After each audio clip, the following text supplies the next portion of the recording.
Hello students, welcome to channel of आईडीग्रॉन। मेरा नाम है शिवम गुप्ता और आज हम कंटिन्यू करेंगे chapter number 22 chemical coordination and integration. Okay, chapter number 22 काफी इंपॉर्टेंट है। लास्ट लेक्चर में हमने इसका बेसिक देखा था, कुछ ग्लैंड्स के बारे में हमने देखा था, हाइपोथैलेमस के बारे में देखा था, पिट्यूटरी के बारे में देखा था, पीनियल के बारे में देखा था, थाइमस ग्लैंड के बारे में देखा था। ठीक है, एंडोक्राइन ग्लैंड्स क्या होती है वो हमने देखा था, हार्मोन्स क्या होते हैं वो हमने देखा था। तो काफी कुछ हमने लास्ट लेक्चर में देखा। ठीक है, आज के इस लेक्चर में हम कंटिन्यू करेंगे चैप्टर नंबर 22। सबसे पहले तो आप आए हैं ट्रायो सीरीज में, वेलकम टू ट्रायो सीरीज। अब ये ट्रायो सीरीज क्या है, यहाँ पर हम आपको 3 वीडियो में कंप्लीट चैप्टर करवा के देते हैं। स्टार्टिंग के जो 2 वीडियो होते हैं उसमें हम आपको पूरा कंटेंट, एनसीईआरटी के डायग्राम सब कुछ कवर करवाते हैं। जो थर्ड वीडियो आती है उसमें हम आपको क्वेश्चन प्रैक्टिस करवाते हैं। मतलब 3 वीडियो में चैप्टर का दी एंड। ओके, तो आज है आपका पार्ट 2 और नेक्स्ट जो पार्ट आएगा वो आएगा क्वेश्चन पार्ट, वो भी काफी इंपॉर्टेंट रहेगा। ठीक है, एक बार थोड़ा लास्ट लेक्चर डिस्कस कर लेते हैं फिर कंटिन्यू करते हैं। आज का लेक्चर लेंथी चैप्टर है। देखो, लास्ट लेक्चर में हमने बात करी थी एंडोक्राइन ग्लैंड की। एंडोक्राइन ग्लैंड ऐसी ग्लैंड होती है जिसके पास डक्ट नहीं होती, ये ग्लैंड जो होती है डक्टलेस होती है। ओके, उसके बाद बात करी थी हार्मोन्स की। हार्मोन जो है नॉन न्यूट्रिएंट केमिकल है। हार्मोन जो है ट्रेस अमाउंट में रिलीज होते हैं, इंट्रासेलुलर मैसेंजर की तरह एक्ट करते हैं और अपने काम के लिए स्पेसिफिक होते हैं। हर काम के लिए, हर पर्टिकुलर काम के लिए एक हार्मोन होता है, जैसे ग्रोथ कराने के लिए ग्रोथ हार्मोन। ठीक है, हाइपोथैलेमस की बात करी थी कि it is part of vessel part of diencephalon. इसमें भी 2 तरह के हार्मोन रिलीज होते हैं, एक रिलीजिंग एंड एक इनहिबिटरी। जो हाइपोथैलेमस है इसको हम मास्टर ऑफ मास्टर ग्लैंड कहते थे। अब जिसने लास्ट लेक्चर नहीं देखा वो देख लो, प्लेलिस्ट की लिंक जो है डिस्क्रिप्शन में ही है, क्योंकि अगर आप नहीं देखोगे तो फिर कंफ्यूज हो जाओ। तो हाइपोथैलेमस को मास्टर और मास्टर ग्लैंड कहते थे और पिट्यूटरी को सिर्फ मास्टर ग्लैंड कहते थे।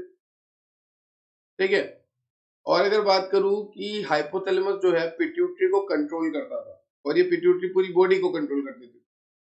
ठीक है, उसके बाद अपन ने पिट्यूटरी देखी थी, तो मैंने आपको पिट्यूटरी ग्लैंड को डिटेल में बताया था 3 तरह से। सबसे पहले पिट्यूटरी का बताया था मैंने एंटीरियर पिट्यूटरी, फिर इधर बताया था मिडिल पिट्यूटरी, इधर बताया था posterior pituitary. Okay, pituitary posterior pituitary में मैंने आपको 2 हार्मोन बताए थे, ऑक्सीटोसिन और एडीएच। ये सब लास्ट लेक्चर का रिवाइज करवा रहा हूँ।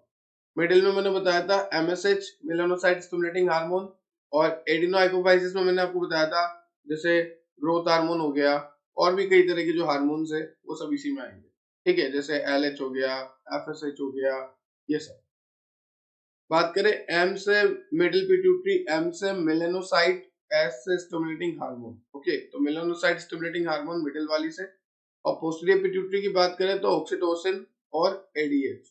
ऑक्सीटोसिन का काम है बाहर निकालना, मुर्गी से अंडा बाहर निकालना, मदर से बच्चा बाहर निकालना, और ब्रेस्ट से मिल्क बाहर निकालना। जो ऑक्सीटोसिन है उसका एक ही काम है बाहर निकालना। ठीक है, ये क्लास टीचर की तरह है जो बैक बेंचर को बाहर निकालता है। मैं नहीं निकालूंगा, मैं जब ऑफलाइन क्लासेस लेता हूँ मैं नहीं निकालता। ठीक, मुझे पता है बैक बेंचर देश का भविष्य है। चलो, नाउ एडीएच। एडीएच को हम बोलेंगे एंटी डायूरेटिक हार्मोन, या फिर हम इसका एक और नाम लेते हैं वैसोप्रेसिन।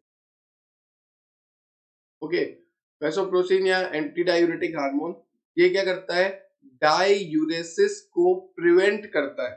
डायूरेसिस मतलब पानी का बहुत ज्यादा बहाव निकल रहा है बॉडी से अपने, उसको प्रिवेंट करता है, उसको रोक के रखता है कि नहीं, ज्यादा पानी वेस्ट नहीं होने देना। तो डायूरेसिस एक ऐसी कंडीशन है जिसमें पानी वेस्ट होता है, तो उसको प्रिवेंट करने का काम किसका है, एडीएच का। तो ये सारी बात अपन ने लास्ट लेक्चर में करी थी। अब आ जाओ एंटीरियर पिट्यूटरी पे। एंटीरियर में मैंने आपको बताया, जैसे ग्रोथ हार्मोन की बात करें तो ग्रोथ हार्मोन किसी में बहुत ज्यादा हो जाता है। ठीक है, तो आपने देखा होगा 7-7 फुट 8-8 फुट के लंबे, तो वो दोस्त है मेरा एक जिसमें ग्रोथ हार्मोन बहुत ज्यादा है, जिसका नाम है, नाम तो मैं नहीं बताऊंगा, जाइजेंटिस्म। प्रॉब्लम का नाम है जाइजेंटिस्म, प्रॉब्लम का नाम बताने वाला था। दूसरा है जो बेचारे बहुत छोटे हो जाते हैं हाइट में। ठीक है, इसमें भी 2-3 फ्रेंड है मेरे, बहुत ज्यादा ही है हालांकि। ये ड्वार्फिज्म की कंडीशन, तो ऐसा नहीं है कि उनका नाम बदल के आप बोलो बेटा ड्वार्फिज्म इधर आना, ऐसे बेइज्जती नहीं करोगे। बेइज्जती करो पर ऐसे नहीं करो कि बायो के टर्म में, सामने वाले को समझ में आना चाहिए कि बेइज्जती हो रही है। ठीक है, चलो। हाँ, पर जायजेंटिज्म वाले को तुम जिराफ बोल सकते हो, हम उसे प्यार से जिराफ बोलते हैं, जिराफ भी तो लंबा होता है भाई। ठीक है चलो नेक्स्ट स्लाइड पे चलते हैं। अब ये जो प्रोलेक्टिन वगैरह है ना, ये प्रोलेक्टिन भी एंटीरियर में ही आते हैं। यहाँ जो एंटीरियर पिट्यूटरी मैंने आपको बताई थी, जैसे ग्रोथ हार्मोन हो गया, एलएचएफएसएच हो गया, वैसे ही प्रोलेक्टिन, ये जो भी हार्मोन यहाँ पे लिखे हुए हैं, प्रोलेक्टिन हो गया, थायराइड वाला हो गया, एड्रिनोकोर्टिकोट्रोफिक हो गया, ल्यूटिनाइजिंग हो गया, एफएसएच हो गया, एलएचएफएसएच। अब एलएच का काम मैंने आपको बताया था, क्या होता है कि ओव्यूलेशन कराने में, ओव्यूलेशन का मतलब क्या होता है, ओवेरी जो है, जैसे मान लो ये ओवेरी है और ये ओवेरी जो है एग रिलीज करती है, ये जो है एग है, ओवेरी जो है एग रिलीज करती है हर 28 डेज में। हर 28 डेज में क्या होता है, ओवेरी जो है एग रिलीज करती है। तो ये इस प्रोसेस को हम ओव्यूलेशन कहते हैं कि हाँ, ओवेरी से अंडा जो है, एग जो है बाहर आया, ये बाहर आ गया, तो इस प्रोसेस को हम क्या कहेंगे, ओव्यूलेशन कहेंगे। तो इस ओव्यूलेशन की प्रोसेस में एलएच जो है हेल्प करता है। ठीक है, और यही एलएच जो है महिलाओं में कॉर्पस ल्यूटियम को मेंटेन भी करके रखता है। काफी इंपॉर्टेंट बात है, कॉर्पस ल्यूटियम फॉर्म हो जाता है और इस कॉर्पस ल्यूटियम को मेंटेन करने का काम होता है एलएच का। नाउ फॉलिकल स्टिमुलेटिंग हार्मोन की अगर मैं बात करूं, तो फॉलिकल स्टिमुलेटिंग हार्मोन क्या करता है, फॉलिकल्स को डेवलप कराता है। और अगर मैं मेल की बात करूं, तो मेल में ये रेगुलेट करता है स्पर्मेटोजेनेसिस को। ठीक है, नाउ पार्स नर्वोसा मतलब न्यूरोहाइपोफाइसिस मतलब पोस्टीरियर पिट्यूटरी। तो पोस्टीरियर पिट्यूटरी मैंने आपको दो बताए थे, ऑक्सीटोसिन, वेसोप्रेसिन। वेसोप्रेसिन को एडीएच बोलते हैं। ठीक है, नाउ फिर हमने पीनियल ग्लैंड की बात करी थी कि पीनियल ग्लैंड जो है डोर्सल साइड ऑफ फोrehead में मिलता है। Okay, secret melatonin to regulate 24 hour rhythm cycle, menstruation cycle का बेस्ट एग्जांपल है पीनियल। ठीक, थायराइड ग्लैंड की बात करी, थायराइड ग्लैंड थायरोक्सिन निकालता है।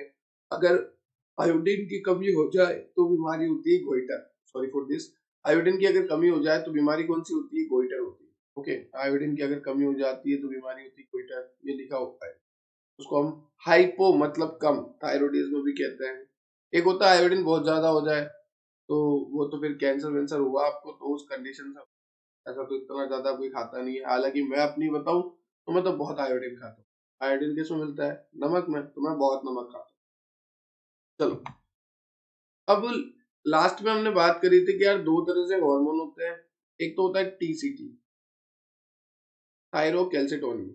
ये वाला जो होता है ना, ये मैंने आपको क्या बताया था कि ये ब्लड में कैल्शियम का लेवल बढ़ाता है। कैल्शियम का लेवल बढ़ाता है ब्लड में, ये ब्लड ही ब्लड है। और ये टीसीटी ब्लड में कैल्शियम कैसे बढ़ाता है, हमारी जो बोन है उस बोन में से कैल्शियम निकाल निकाल के लाता है ये चोर, और डालता है हमारी ब्लड में। ओके, तो थायरोकैल्सिटोनिन बोन में से कैल्शियम कम करके ब्लड में बढ़ाता है। ठीक है, वहीं अगर मैं बात करूं पैराथायरॉयड की,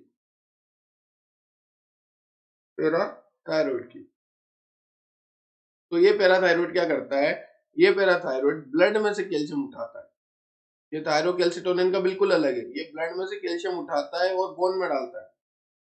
ठीक है, ये बोन है मान लो, तो ये बोन में डालता है। तो इतना सा ध्यान रखना है कि थायरोकैल्सिटोनिन का काम क्या है, ब्लड में कैल्शियम बढ़ाना। अब ब्लड में अगर कैल्शियम बढ़ा रहा है तो बोन से निकाल निकाल के ला रहा है। और पैराथायरॉयड का काम क्या है, पैराथायरॉयड हार्मोन का काम है कि बोन में कैल्शियम बढ़ाना। और अगर वो बोन में कैल्शियम बढ़ा रहा है तो ब्लड में से निकाल निकाल के ला रहा है। ये दोनों काम आपको ध्यान रखने हैं।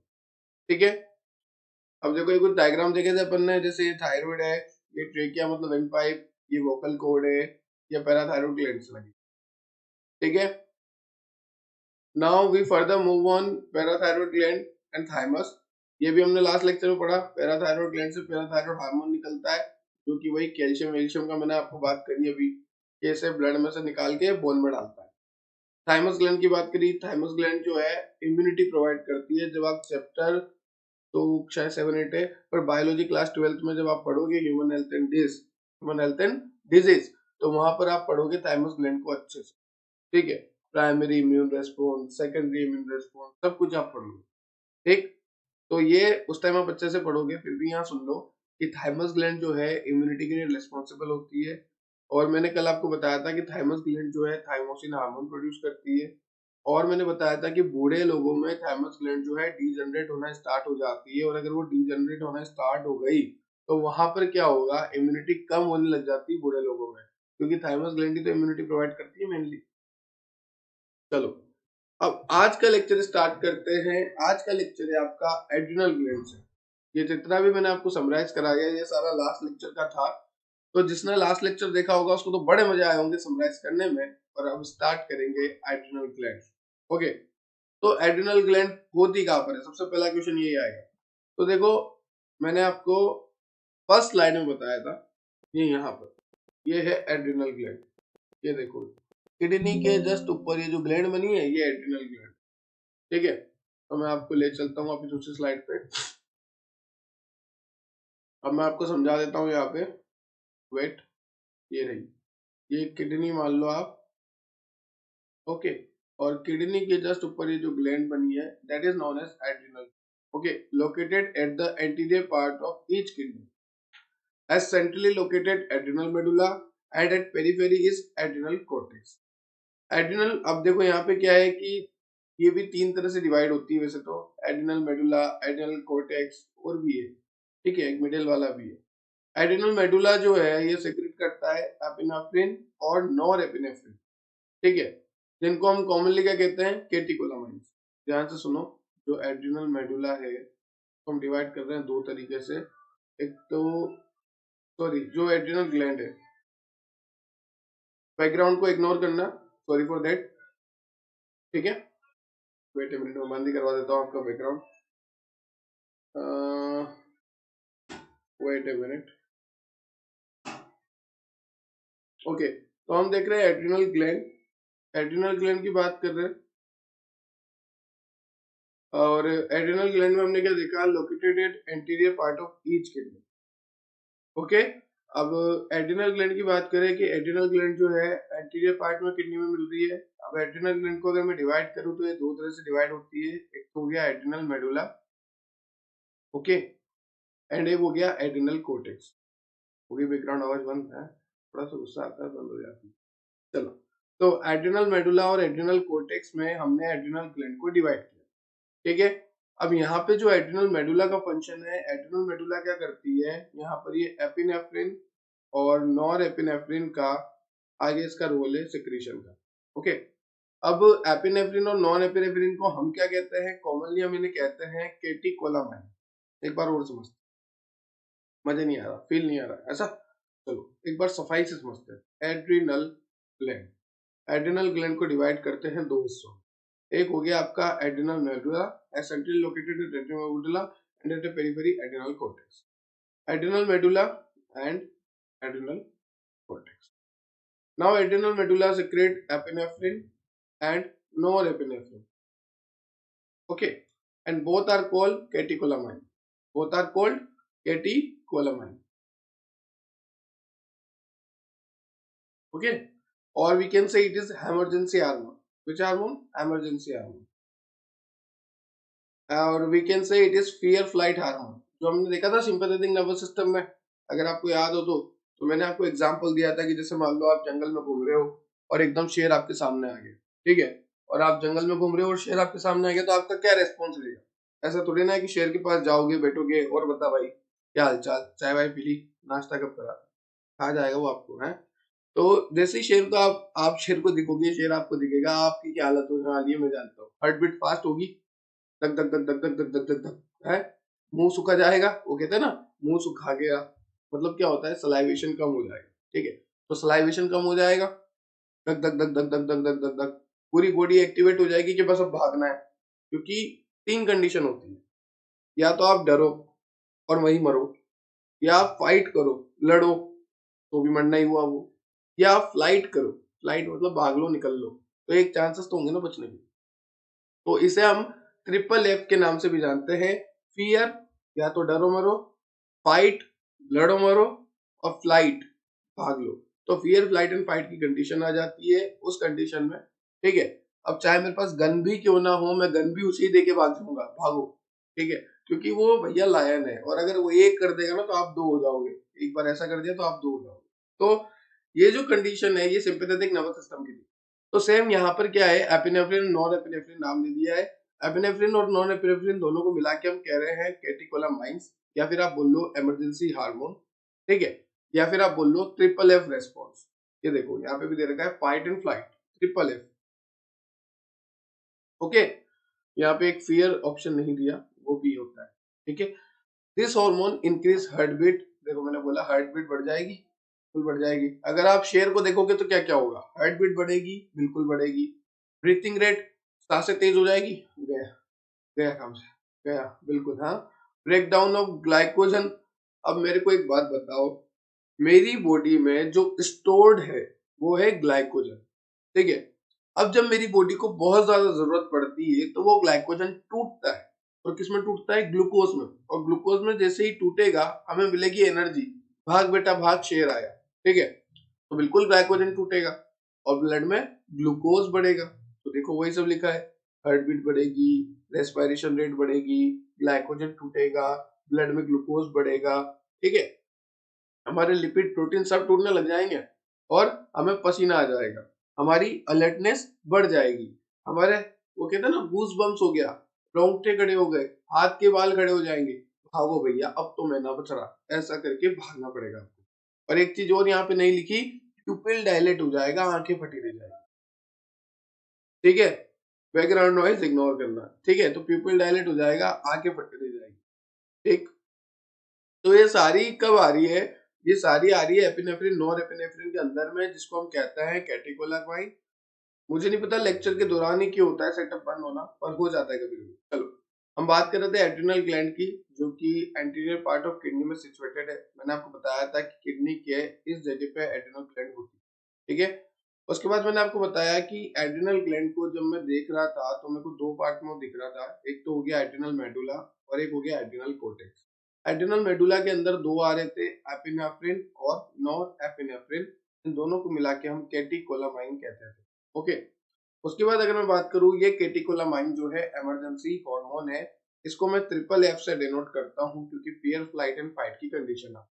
ये सब हमारी बात हुई, और इस कंडीशन में हमारी हार्ट बीट फास्ट हो जाती है, रेस्पिरेशन रेट बढ़ जाता है, ग्लाइकोजन टूटता है, बॉडी में ग्लूकोज बढ़ जाता है, लिपिड टूटता है, प्रोटीन टूटता है, अलर्टनेस बढ़ती है, राइजिंग ऑफ एयर जिसे हम कहते हैं गूज बम्स हो जाता है, स्वेटिंग हो जाती है, और साथ में प्यूपिल डायलेट, ठीक है। और अगर मैं इस एड्रिनल कोर्टेक्स को देखूं, ये तो एड्रिनल मेडुला की बात हो गई कि एपिनेफ्रिन नॉर एपिनेफ्रिन, अगर मैं इस एड्रिनल कोर्टेक्स को देखूं तो ये भी तीन तरह से है, मेरे साथ याद करने की कोशिश करना। जी एफ आर, गर्लफ्रेंड, अब आगे तुम जो भी बनाओ फिर, ठीक है, आर से। चलो अब गर्लफ्रेंड वाली बात आई गई सर, एड्रिनल कोर्टेक्स की बात आई गई, वहां पे तीन लेयर मिलती है, एक तो जी हो गई, एक एफ हो गई, और आर से तुम्हारा मन पड़े जो, ठीक है। तो जोना ग्लोमेरुलसा, जोना वेसिकुलेटा, जोना रेटिकुलेटा, ऐसे याद रखो। एड्रिनल कोर्टेक्स को अगर जब मैं डिवाइड करूंगा, ठीक है, तीन तरीके से, तो देखो इधर, जोना ग्लोमेरुलसा, जोना वेसिकुलेटा, जोना रेटिकुलेटा। तो इस तरह से जब मैं डिवाइड करूंगा, अब तुम जैसे भी बनाओ, गर्ल फ्रेंड आगे जोना जोना लगा देना, सोना मत बोलना बेटा, ये बाबू सोना नहीं है तुम्हारा, ये जोना है, जोना, जोना ग्लोमेरुलोसा, जोना वेसिकुलेटा, जोना रेटिकुलेटा। अगर मैं खुद की बात करूं कि जब मैं स्टूडेंट था मैंने कैसे याद करा था, जोना ऐसे हम गाना गाते हुए जाते थे, ग्लोमेरुलोसा वेसिकुलेटा रेटिकुलेटा, ऐसे ग्लोमेरुलोसा वेसिकुलेटा रेटिकुलेटा, आगे सबके जोना जोना लगा देते थे। तो जोना ग्लोमेरुलोसा, जोना वेसिकुलेटा, जोना रेटिकुलेटा, ऐसे ऐसे करते थे हम क्लास के बाद, ग्लोमेरुलोसा वेसिकुलेटा रेटिकुलेटा। तो ये हमारी ट्रिक्स थी, सबकी अपनी अपनी होती है, ठीक है। मतलब लिरिक्स बना ली एक तरह से, क्योंकि गाने तो हमें सबको याद होते हैं, लगभग लगभग सारे गाने हमने रटे पड़े, ठीक है। अरिजीत सिंह के लेके, अरमान मलिक के लेके, सारे दर्शन रावल के लेके सारे गाने में आते हैं। जो डेस्पासिटो है उसकी भी कुछ कुछ लिरिक्स तो आती ही है हमें, ठीक है। तो जब इतना हम याद कर सकते हैं तो लिरिक्स की फॉर्म में ग्लोमेरुलोसा वेसिकुलेटा रेटिकुलेटा, ये याद नहीं होगा तुमसे, ठीक है। तो यहाँ पर अब देखो सबके अलग अलग फंक्शन है, एक एक देखेंगे अपन आप लाइन से। ये एड्रिनल कोर्टेक्स की बात चल रही है, तो एड्रिनल कोर्टेक्स जो है सिक्रेट करता है एंड्रोजेनिक स्टेरॉइड, स्मॉल अमाउंट में करता है, जो कि फेशियल हेयर और ड्यूरिंग प्यूबर्टी जो भी चेंजेस आने होते हैं उसके लिए रेस्पॉन्सिबल, ठीक है। आगे चलते हैं, ये एड्रिनल ग्लैंड है, मैंने आपको बता दिया किडनी के जस्ट ऊपर आपको ये रही, ये किडनी रही, ठीक है। और ये एड्रिनल कोर्टेक्स है, ये एड्रिनल मेडुला है। मेडुला की मैंने आपको बात करी ली, कोर्टेक्स की भी बात कर दी। कोर्टेक्स में आपने देखा था यहाँ पे 3 लेयर होती है, जोना, ग्लोमेरुलसा, वेसिकुलेटा, रेटिकुलेटा, ओके। और एड्रिनल मेडुला में आपको बताया था मैंने एपिनेफ्रिन एंड नॉर एपिनेफ्रिन, तो हम एटिकोलामाइन भी कहते थे, सी से लिख रहा हूँ, या फिर हम कहते थे इसको फियर फ्लाइट, ठीक है, या इमरजेंसी। तो ये सारी बात हो गई। अब देखो ग्लूकोकोर्टिकोइड क्या होता है और मिनरलोकोर्टिकोइड क्या होता है। ग्लूकोकोर्टिकोइड जो होते हैं वो इन्वॉल्व होते हैं कार्बोहाइड्रेट के मेटाबॉलिज्म, ओके। जो ग्लूकोकोर्टिकोइड होते हैं वो इन्वॉल्व होते हैं कार्बोहाइड्रेट के मेटाबॉलिज्म में। ये स्टिमुलेट करते हैं ग्लूकोनियोजेनेसिस को। ग्लूकोनियोजेनेसिस का क्या होता है मतलब पता है? ग्लूकोनियोजेनेसिस मतलब ग्लूकोज का बनना, नए ग्लूकोज का बनना। ग्लूको मतलब ग्लूकोज, नियो मतलब नया, न्यू नया, और जेनेसिस मतलब सिंथेसिस। तो नए ग्लूकोज का बनना उसको हम क्या कहेंगे? ग्लूकोनियोजेनेसिस। तो ये क्या करेगा? नए ग्लूकोज को बनाने के लिए स्टिमुलेशन देगा। तो ग्लूकोकोर्टिकोइड नाम से पता लग रहा, stimulate gluconeogenesis, lipolysis, proteolysis. Lipolysis का मतलब है लिपिड का टूटना, प्रोटियोलाइसिस का मतलब है प्रोटीन का टूटना। लाइसिस जहां भी आ जाए उस वर्ड का मतलब होता है टूटना। तो लिपिड और प्रोटीन का टूटना इसे हम कहेंगे लाइपोलाइसिस, प्रोटियोलाइसिस। स्टिमुलेट ग्लूकोनियोजेनेसिस और इन्वॉल्व इन कार्बोहाइड्रेट मेटाबॉलिज्म। तो मैं ग्लूकोकोर्टिकोइड की बात करूं तो एक तो कार्बोहाइड्रेट मेटाबॉलिज्म में इन्वॉल्व होता है, स्टिमुलेट करता है ग्लूकोनियोजेनेसिस को, लाइपोलाइसिस को, प्रोटियोलाइसिस को। अगर मैं इसका एग्जांपल दूं तो cortisol which is involve in cardiovascular and kidney function. Glucocorticoid का अगर मैं एग्जांपल दूं तो इसका एग्जांपल आएगा कोर्टिसोल। कोर्टिसोल को बेटा हम लाइफ सेविंग हार्मोन कहते हैं, ठीक है। ये कब रिलीज होता है मैं आपको बताता हूँ। जैसे होते हैं कुछ लोग नए नए बुलेट लेते हैं या फिर नई नई वो केटीएम वेटीएम लेते हैं और उनको शौक होता है घुमाने का, मतलब चपड़ी टाइप। तो ऐसे मतलब मस्त आप निकल रहे हो, ऐसे बाल वाल बना के हैं, एकदम बाल वाल बना के निकल रहे हो केटीएम बुलेट पे पट पट, और भगवान ना करे खुदा ना खास्ता किसी का एक्सीडेंट हो गया, मतलब अपने लेक्चर में तो ना हो, किसी का भी ना हो मेरी तरफ से तो, पर ऐसे एग्जांपल देने के लिए समझाना पड़ता है। तो हो गया तो अब उसका क्या होगा? ब्लड लॉस होगा, बहुत ज्यादा गिर गया वो, ब्लड चोट वगैरह आई, उसको ब्लड लॉस हुआ, उसको हाथ वाथ हमने एंड टू एंड जो है हॉस्पिटलाइज किया। अब उस दौरान क्या हुआ? उसका ब्लड लॉस बहुत ज्यादा हुआ। तो ब्लड लॉस बहुत ज्यादा हो रहा है तो इस दौरान हमारा जो है कोर्टिसोल रिलीज होता है। कोर्टिसोल क्या होता है? लाइफ सेविंग हार्मोन होता है। और ये कोर्टिसोल जो है काफी तरह के फंक्शन करता है हमारे बॉडी में, ठीक है। It also suppress immune response and stimulate RBC production. देखो ये क्या करेगा? ग्लूकोकोर्टिकोइड स्टिमुलेट करेगा आरबीसी प्रोडक्शन को, क्योंकि उस टाइम हमें जरूरत है, ठीक है। तो एक एग्जांपल था, एक कोर्टिसोल से रिलेट करके मैंने आपको समझाने की कोशिश करी। ये था कि ग्लूकोकोर्टिकोइड जो कि कार्बोहाइड्रेट मेटाबॉलिज्म करते हैं, ग्लूकोनियोजेनेसिस करते हैं, लिपिड को तोड़ते हैं, प्रोटीन को तोड़ते हैं, और सप्रेस करते हैं इम्यून रिस्पांस को, स्टिमुलेट करते हैं RBC production. Now next is mineralocorticoids. Mineralocorticoids regulate balance of water and electrolyte in the body. नाम से पता लग रहा मिनरल मतलब वाटर एंड इलेक्ट्रोलाइट की बात हो रही है। वाटर एंड इलेक्ट्रोलाइट को रेगुलेट करते हैं, मेंटेन करके। ओके, एग्जांपल है aldosterone which also help in reabsorption of sodium plus and water excretion of K plus and phosphate ion from renal tube. Aldosterone जो है हेल्प करता है रीअब्जॉर्प्शन में सोडियम के, वाटर के एक्सक्रीशन को बचाता है, पोटेशियम को रीअब्जॉर्ब करता है, फॉस्फेट को करता है। तो सोडियम को, फॉस्फेट को, पोटेशियम को और वाटर के रीअब्जॉर्प्शन में किसका रोल है? एल्डोस्टेरोन का, ठीक है। क्लियर है ये बात? आगे चलते हैं। पेनक्रियास की बात करेंगे। पेनक्रियास काफी इंपोर्टेंट ग्लैंड होती है। पेनक्रियास जो है, वेट अ मिनट, पेनक्रियास जो है हेटेरोक्लाइन ग्लैंड होती है। कैसी ग्लैंड होती है? हेटेरोक्लाइन, ठीक है। हेटेरोक्राइन से मेरा क्या मतलब है कि ये एक्सोक्राइन भी है और ये एंडोक्राइन भी है। ध्यान से सुनना, बहुत इंपॉर्टेंट है पेनक्रियास। पेनक्रियास से अकेले ही क्वेश्चन बन जाता है। जैसे जैसे आपका पिट्यूटरी इंपॉर्टेंट है वैसे ही आपका पेनक्रियास इंपॉर्टेंट, ठीक है। तो देखो जो पेनक्रियास होता है वो हेटेरोक्लाइन ग्लैंड होती है। हेटेरोक्लाइन का मतलब होता है कि उसमें एक्सो पार्ट भी होता है, एंडो पार्ट भी होता है, इसलिए हम इस ग्लैंड को हेटेरोक्राइन के साथ साथ बोलते हैं मिक्स्ड ग्लैंड।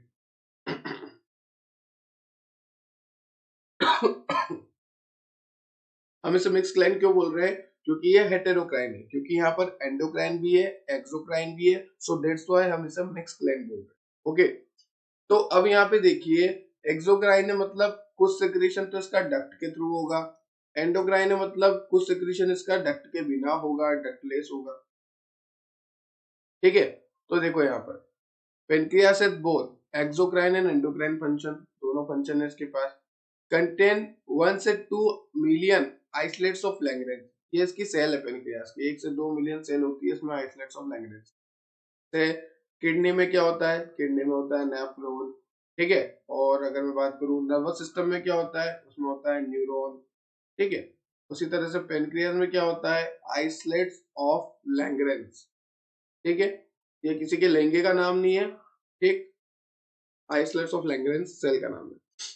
और विच हैज ग्लूकागोन सेक्रेटिंग, अब मैं बताता हूँ, यहाँ की सारी कहानी मैं अच्छे से समझा, मार्कर ऑन करो इधर से। ये आपको क्लियर हो गया ना कि जो भैया पेनक्रियास है वो मिक्स ग्लैंड है? ये क्लियर होना चाहिए, ये इंपॉर्टेंट है क्लास। ठीक है, अब एक और इंपॉर्टेंट वाली बात करते हैं। अब जो पेनक्रियास है, पी से मैंने डेनोट किया पेनक्रियास, जो ये पेनक्रियास है इसमें 3 तरह का आपको मैं डिवीजन दिखा रहा हूँ। पेनक्रियास की जो सेल है ना, आइसोलेट्स ऑफ लैंग्रेंज, उसमें 3 तरह से मैं आपको डिवाइड कर रहा हूँ। देखो 3 सेल मिलती है अंदर, कौन कौन सी सेल मिलती है मैं आपको बताता हूँ आइसोलेट्स ऑफ लैंग्रेंज में। एक होती है अल्फा सेल, एक होती है बीटा सेल, एक होती है डेल्टा सेल। ओके, जो अल्फा सेल होती है ये किसके लिए रिस्पॉन्सिबल होती है, बीटा किसके लिए होती है और डेल्टा किसके लिए? अल्फा है वो रेस्पॉन्सिबल होती है, wait a minute I have to change colour. Alpha is responsible for secretion of glucagon. Okay, beta is responsible for secretion of insulin and delta cell is responsible for secretion of सोमेटोस्टेट।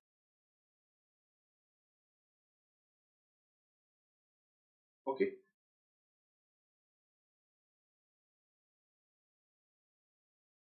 तो आपको clear हो गया, जो alpha cell होती है वो glucagon के लिए रिस्पॉन्सिबल होती है, बीटा इंसुलिन के लिए, और डेल्टा सेल जो है सोमेटोस्टेटिन के लिए रिस्पॉन्सिबल होती है। ठीक है, नाउ ग्लूकागोन का क्या काम होता है? ग्लूकागोन का क्या काम होता है आपको यहाँ पे दिखा रखा है, देखिए। ग्लूकागोन जो एक पेप्टाइड हार्मोन है, ठीक है, और ये स्टिमुलेट करता है ग्लाइकोजिनोलाइसिस को। ग्लाइकोजिनोलाइसिस से मेरा क्या मतलब है? ग्लाइकोजन के टूटने को, ग्लाइकोजिनोलाइसिस को ये स्टिमुलेट करता है। तो glucagon it is a peptide hormone which stimulates glycogenolysis by acting on liver cell, also stimulate gluconeogenesis। ठीक है, ग्लूकागोन क्या करता है? लीवर सेल पे एक्ट करता है, लीवर सेल में ही होता है जो भी मामला होता है। ये ग्लूकागोन जो है लीवर के पास जाता है, लीवर पे एक्ट करता है, मार्कर चेंज करता है, ये लीवर है, लीवर पे एक्ट करेगा ये ग्लूकागोन, और एक्ट करके क्या करेगा? स्टिमुलेट करेगा ग्लूकोनियोजेनेसिस को। तो देखो, एक तो ग्लूकोनियोजेनेसिस को भी ये स्टिमुलेट करेगा। ये रहा ग्लूकोनियोजेनेसिस। ग्लूकोनियोजेनेसिस आपको पता है ग्लूकोज का बनना, और ये किसके स्टिमुलेट करेगा? ग्लाइकोजिनोलाइसिस, मतलब ग्लाइकोजन का टूटना। तो दोनों ही बात में एक ही बात आ रही है, ग्लाइकोजन टूटेगा तो ग्लूकोज बनाएगा, ग्लूकोनियोजेनेसिस नया ग्लूकोज बनेगा। तो दोनों ही बात में एक ही बात आ रही है, ग्लूकोज बन रहा है इनडायरेक्टली, आप कैसे भी देख लो। ठीक है, तो यहाँ पे ग्लूकोज बन रहा है कैसे भी आप देख सकते हैं, hence called hyperglycemia hormone. Hyperglycemia हम इसे क्यों कह रहे हैं? क्योंकि ये दोनों तरीके से ग्लूकोज बढ़ा रहा है, तो हाइपर वर्ड यूज हुआ, और ग्लाइसीमिया ग्लूकोज के लिए यूज हुआ। तो हाइपरग्लाइसीमिया हार्मोन हम किसे कहते हैं? ग्लूकागोन को। नाम से पता लग रहा है, ग्लूकागोन, ग्लूकोज को बनाने वाला बढ़िया आदमी, ग्लूकागोन। ओके, तो ग्लूकागोन की अगर मैं बात करूं, तो ग्लूकागोन की मैंने क्या बात करी? एक तो ग्लाइकोजिनोलाइसिस, मतलब ग्लाइकोजन को तोड़ता है, जीनोलाइसिस। अब ग्लाइकोजन को तोड़ेगा तो ग्लूकोज तो बनेगा ही सही। एक हो गया ग्लूकोनियोजेनेसिस। ओके, तो एक तो हो गया ग्लाइकोजिनोलाइसिस, एक हो गया ग्लूकोनियोजेनेसिस। नाउ हम बात करेंगे इंसुलिन की। तो इंसुलिन की बात करने से पहले इसको रफ कर देते हैं।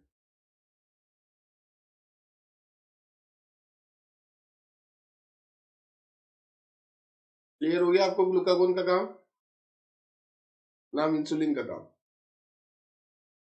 You know many people suffering from diabetes mellitus. Diabetes mellitus, it is a condition in which insulin hormone is not produced by body, not enough produced by body, और we can say diabetes is of two type. Diabetes जो है दो तरह से होती है, ठीक है। मैं आपको यहाँ पे बताता हूँ, दो तरह से डायबिटीज होती है। या तो हमारी बॉडी में इंसुलिन कम हो गया, इंसुलिन कम हो गया, डी से डायबिटीज को डिनोट कर रहा हूँ। या एक और कंडीशन होती है कि हमारी जो बीटा सेल है वही खराब हो गई।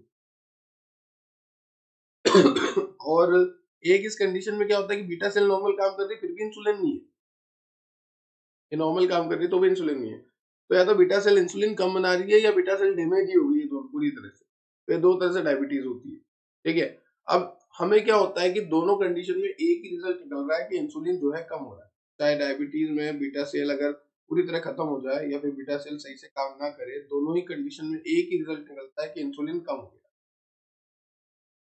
और इंसुलिन क्या करता है, ब्लड के ग्लूकोज लेवल को मेंटेन करके रखता है। अब एक बार अगर इंसुलिन नहीं रहा, एक बात बताओ, जैसे एक मैं एग्जांपल देता हूँ। स्कूल है, स्कूल में प्रिंसिपल है, प्रिंसिपल जो है सबको मेंटेन करके रखता है, टीचर्स को भी, स्टूडेंट्स को भी, सबको। और एक बार अगर प्रिंसिपल ही नहीं आया, आज प्रिंसिपल छुट्टी पे है, तो फिर ना तो स्टाफ मैनेज में रहेगा ना बच्चे मैनेजमेंट में रहेगा, ठीक है। तो वही बात है कि इंसुलिन ही नहीं आया, और इंसुलिन नहीं आया तो ग्लूकोज जो है वो ब्लड में बढ़ता जाएगा, इंसुलिन मैनेज करता है उसको। और अब इंसुलिन आएगा ही नहीं तो ब्लड में ग्लूकोज बढ़ता जाएगा, और अगर ब्लड में ग्लूकोज बढ़ता जाएगा तो मेरे भाई और उसकी बहनें, जब ब्लड में ग्लूकोज बढ़ेगा तो क्या होगा, एक बात बताओ। ब्लड में क्या कर रहा है, ग्लूकोज बढ़ रहा है,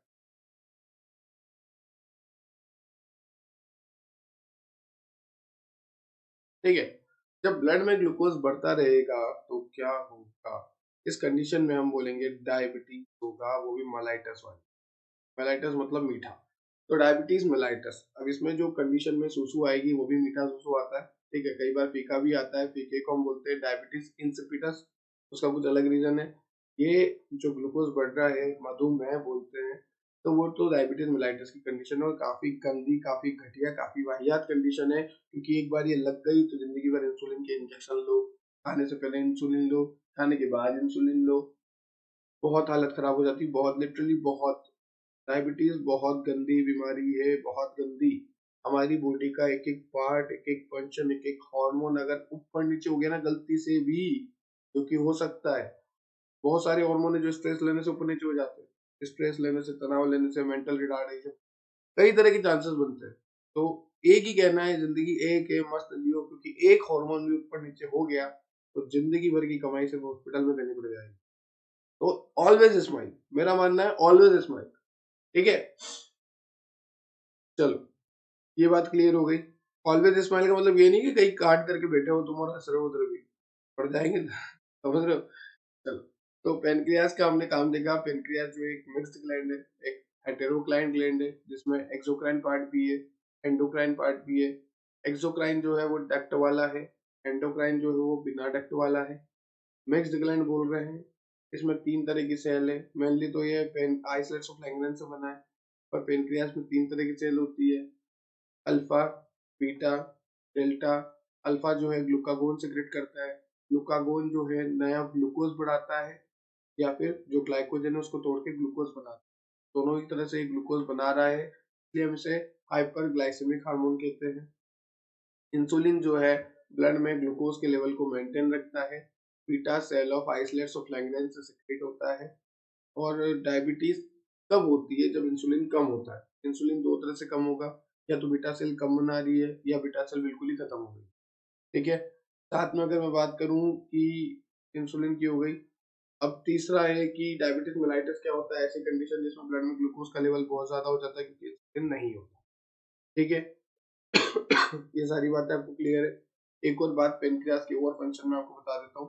देखो, पेनक्रियास की बात कर रहे हैं ना अपन। पेनक्रियास जो है at the time of digestion आपको अमाइलेज, लाइपेज और ट्रिप्सिन ये सब सिक्रेट करके देगा। अब जो अमाइलेज है वो डाइजेशन करेगा कार्बोहाइड्रेट का, डाइजेशन ऑफ कार्बोहाइड्रेट। जो लाइपेज है वो डाइजेशन करेगा, digestion of fat and oil का। ओके, और जो ट्रिप्सिन है वो डाइजेशन करेगा, देखो नाम क्या है, ट्रिप्सिन, और एक और नाम है प्रोटीन। सिमिलरिटी आ रही है, ट्रिप्सिन प्रोटीन, सिन इन आ रही है, तो डाइजेशन ऑफ प्रोटीन। ठीक है, तो ट्रिप्सिन का क्या काम है, डाइजेशन ऑफ प्रोटीन। तो अमाइलेज डाइजेशन ऑफ कार्बोहाइड्रेट करेगा, लाइपेज डाइजेशन ऑफ एथेनॉल करेगा, ट्रिप्सिन क्या करेगा, डाइजेशन ऑफ प्रोटीन। ओके, ये सारी बातें अगर आपको क्लियर है तो अपन आगे चलते हैं। एक बार मैं रिपीट कर देता हूँ। पेनक्रियास एक मिक्स ग्लैंड है, हेटेरोक्लाइन ग्लैंड है। पेनक्रियास में एक्सोक्राइन भी है, एंडोक्राइन भी है। एंडोक्राइन मतलब बिना डक्ट का भी ये पार्ट, एक्सोक्राइन मतलब डक्ट के साथ भी कुछ फंक्शन करेगा। पेनक्रियास में आइसलर्स और लैंगरेंस से ये बनी है। उसमें 3 तरह की सेल होती है, अल्फा, बीटा, डेल्टा। अल्फा जो है ग्लूकागोन सिक्रेट करती है, बीटा इंसुलिन, और डेल्टा जो है सोमेटोस्टेरोन। अल्फा जो ग्लूकागोन सिक्रेट करती है, उसका काम है बॉडी में ग्लूकोज का बढ़ाना। बॉडी में ग्लूकोज किस तरह से बढ़ेंगे, बॉडी में ग्लूकोज बढ़ेंगे हाइपरग्लाइसेमिक कंडीशन में। हाइपरग्लाइसेमिक हार्मोन तभी हम ग्लूकागोन को कहते हैं क्योंकि ये बॉडी में ग्लूकोज के लेवल बढ़ाता है, या तो ये ग्लूकोनियोजेनेसिस कराता है, ये ग्लाइकोजिनोलाइसिस कराता है। दोनों ही तरीके से बॉडी में ग्लूकोज बढ़ रहा है। दूसरा है इंसुलिन। इंसुलिन को क्या करता है, बॉडी में ग्लूकोज के लेवल को मेंटेन करता है, पर किसी कारण से या तो बीटा सेल इंसुलिन सही से नहीं बना पा रही है, या बीटा सेल पूरी तरह से खराब हो गई तो इंसुलिन नहीं बनता है। उस कंडीशन में ग्लूकोज बढ़ जाता है और उसे हम कहेंगे डायबिटीज मेलाइटस। वही हमने पेनक्रियास का एक और फंक्शन देखा है, at the time of digestion pancreas जो है अमाइलेज लाइपेज ट्रिप्सिन सीक्रेट करती है। अमाइलेज का काम होता है डाइजेशन ऑफ कार्बोहाइड्रेट, लाइपेज का काम होता है digestion of fat and oil, और जो ट्रिप्सिन, और ट्रिप्सिन का सिमिलरिटी क्या है, प्रोटीन, तो ये digestion of protein. Okay, now we move on next, testes, ovary, and then hormone secreted by not endocrine, mechanism of action, अपना your lecture। Okay. तो टेस्टिस तो आप सभी जानते हो, जो नहीं जानता, अच्छा जो रिपीटर होगा जिसने क्लास 12 वगैरह पढ़ी होगी वो तो सब जानते हैं टेस्टिस। टेस्टिस कहाँ है, क्या है। अब मैं अच्छे से समझाता हूँ। आज मैं टेस्टिस को बहुत अच्छे से, ये थोड़ा खींचा गया, हाँ गलती से हाथ से। चलो, ये है आपका स्क्रोटम से, क्या है ये, स्क्रोटम। हिंदी में मैं बोल के बताने वाला हूँ नहीं, तो बोलना मत मेरे से कि हिंदी में बताओ। यहाँ है आपके टेस्टिस लोकेटेड, क्या है आपके टेस्टिस लोकेटेड, ठीक है। ये यहाँ से इंगवन कैनाल होती है, इस कैनाल से टेस्टिस, ठीक है। तो ये स्क्रोटम से क्यों रे टेस्टिस। अब आप बोलोगे सर ऐसा क्यों है कि महिलाओं में तो ओवरी जो है अंदर की तरफ है और लड़कों में हम टेस्टिस जो है ऐसा स्क्रोटम से में बाहर लटका रखे हैं, ऐसा क्यों, ऐसा भेदभाव क्यों कि हमारे बाहर क्यों। क्योंकि कई भी मूवीज में हम देखते हैं हमारे एक पाँव की लगती है वहां तो हम ढेर हो जाते हैं, ठीक है। तो ऐसा क्यों भेदभाव है कि हमारे टेस्टिस जो है बाहर है और फीमेल की ओवरी जो है वो तो अंदर पैक हो रही है। तो ऐसा इसलिए है कि हमारी टेस्टिस को स्पर्मेटोजेनेसिस करने के लिए, मतलब हमारी टेस्टिस को स्पर्म का प्रोडक्शन करने के लिए 2 से 3 डिग्री कम टेम्परेचर चाहिए as compare to body temperature. जो मेरा बॉडी टेम्परेचर है उससे 2 से 3 डिग्री कम टेम्परेचर चाहिए इसको, मेरे टेस्टिस को। क्यों, स्पर्मेटोजेनेसिस करने के लिए, स्पर्म बनाने के लिए। तो मेरा बॉडी टेम्परेचर है 37 डिग्री, मैं मान लूँ 36.9 बॉडी टेम्परेचर, और हाँ लगभग लगभग, और जो मेरे टेस्टिस है उसका थोड़ा कम होना चाहिए 2 से 3 degree as compare to body temperature. That's why testis को हमने बाहर रखा हुआ है स्क्रोटम से, ताकि वो अच्छे से स्पर्मेटोजेनेसिस कर सके, ताकि तुम भी अच्छे से इजुकुलेशन कर सको। समझ गए, इनडायरेक्टली समझ जाओ। तो ये देखो, a pair of testes is composed of seminiferous tubule and interstitial cell is present in scrotal sac of male। Leydig cell होती है यहाँ पर जो कि टेस्टोस्टेरोन बनाती है, ठीक है। ओके, और formation of secondary sex character और स्पर्मेटोजेनेसिस भी आ गया है यहाँ पे। मेन सेक्सुअल बिहेवियर जिसको हम कहते हैं libido okay is influenced by androgen, बिल्कुल एंड्रोजन का अमाउंट होता है, तो ये सब आपको ध्यान रखना है, ठीक। अब बात करें ओवेरी की, तो ओवेरी जो है पैर में होती है, टेस्टिस भी पैर में होती है। पैर मतलब जोड़ा, ठीक है, जोड़ा बेटा जोड़ा, अपन नहीं है जोड़े में, अपन सिंगल लोग हैं, फाइव वाले ना। तो ओवेरी जो है a pair of ovary which produce an ovum in menstruation cycle। मैं अभी इतनी देर से चिल्ला रहा हूँ कि ओवेरी जो है हर menstruation cycle में एक एग रिलीज करती है। ओवेरी जो है एक अंडा रिलीज करती है 28 डेज में, वो यही लिखा हो। ठीक है, जो भी आपको ओवेरी से रिलेटेड आता था आपको यही। अब देखो यहाँ पे कुछ इंपॉर्टेंट पॉइंट दे रखे हैं, पर ये आपके क्लास 12th में डबल आएंगे ह्यूमन रिप्रोडक्शन में, तो अभी आप यहाँ पे ध्यान ना भी दे तो भी चल, क्योंकि इस पार्ट में जो ध्यान देने लायक था वो था आपका पेनक्रियास, आपका एड्रिनल, आपका ये पैराथायरॉइड और थायरोकिल्सिटोन, ये दोनों का काम अलग अलग है। उसके बाद ऑक्सीटोसिन, वैसोप्रेसिन, पिट्यूटरी ग्लैंड के 3 फंक्शन, और ये स्टैटिक डायग्राम और थोड़ी बहुत बेसिक बात। ठीक है, ये जितना भी था सब ध्यान देने का था, अब तो बस नॉर्मल नॉर्मल चीज है। अब देखो, hormones secreted by tissue, okay, hormones secreted by tissue which are not endocrine gland। अब देखो हार्ट है, किडनी है, जीआईटी है, तो देखो ये जो है नॉट एंडोक्राइन ग्लैंड से सिक्रेट हुआ है। Hormone secreted by tissue which are not endocrine, जैसे हार्ट हो गया, ठीक है। तो arterial wall secrete ANF which decrease the blood pressure by dilation of blood vessel. हमारे जो हार्ट में एट्रियल वॉल है वो सिक्रेट करता है एट्रियल नाइट्रियूरेटिक फैक्टर, मतलब हमारा हार्ट भी हार्मोन सिक्रेट करता है, कौन सा, ANF, atrial natriuretic factor, sorry for that. और ये क्या करता है, डिक्रीज करता है blood pressure by dilation of blood vessel. देखो हमारे ब्लड वेसल को ये डायलेट कर देगा। एक बात बताओ, ये पाइप है, इसमें से पानी आ रहा है, अगर मैं इसे दबा के रखूं तो प्रेशर तेज हो जाएगा, और अगर इसमें चौड़ा कर दूंगा तो प्रेशर धीरे धीरे हो जाएगा। ब्लड वेसल को मैं अगर डायलेट कर दूंगा तो प्रेशर धीरे हो जाएगा, पर उसे अगर मैं प्रेस कर दूंगा तो प्रेशर तेज हो जाएगा। तो यहाँ पे हम क्या करते हैं, एएनएफ क्या करता है, एएनएफ हार्ट रिलीज करता है, और ये क्या करता है, ब्लड को डायलेट कर देता है, सॉरी वेसल्स को डायलेट कर देता है। तो वेसल डायलेट होते ही ब्लड जो है प्रेशर कम हो जाएगा। तो एएनएफ का फुल फॉर्म होता है atrial natriuretic factor. Now next is kidney. Kidney में क्या होता है, देखो किडनी जो है ये भी इंपॉर्टेंट रोल प्ले करती है। मैंने आपको जब एक्सक्रीटरी सिस्टम पढ़ाया था तो वहां पे बताया था कि किडनी में होती है JG cell, extra glomerular cell, और ये जो है रेनिन निकालती है, और ये रेनिन जो है ब्लड प्रेशर बढ़ाने के लिए होता है। तो हार्ट जो एएनएफ निकालता है वो तो प्रेशर घटाने के लिए होता है, और ये जो किडनी जो है जेजी सेल जो है ये जो निकालती है ना रेनिन, और एक और प्रोटीन निकालती है एरिथ्रोपोइटिन। ये एरिथ्रोपोइटिन तो आरबीसी बनाता है, और एक इसमें रेनिन भी निकलता है। ये रेनिन जो है बीपी बढ़ाता है, बराबर समझते हैं, कंफ्यूज हो जाओगे आप, ऐसा लग रहा है।